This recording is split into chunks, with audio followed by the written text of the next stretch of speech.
प्रभो त्र्यंबकं यजामहे सुगंधिं पुष्टिवर्धनम् उर्वारुकमिव मृत्युर्मुखीयमामृतात् भवाधवळेश्वर महाप्रभो दीपं यदि परं ब्रह्म दीपं यदि जनार्दनः दीपाहरत मे पापो पूजा दीप नमस्तुते भवाधवळेश्वर महाप्रभो संसार सुखी रखंतो आज शुभ शुक्रवार एकादशी तिथि रे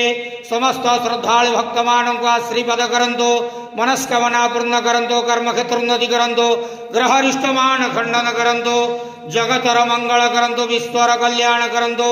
आपणकर नाम विख्यात करंतो सेवकर डाक श्रवण करंतो समस्त द्वावसा भक्त मानकर मनस्कामना पूर्ण करंतो हे भवाधवळेश्वराय नमो नमः संसार सुखी रखंत आनंद गेवार हरि बोलो। आज एकादशी शुभ शुक्रवार रे समस्त श्रद्धालु भक्त मानक श्रीपद करंत आनंद गेवार हरि बोलो।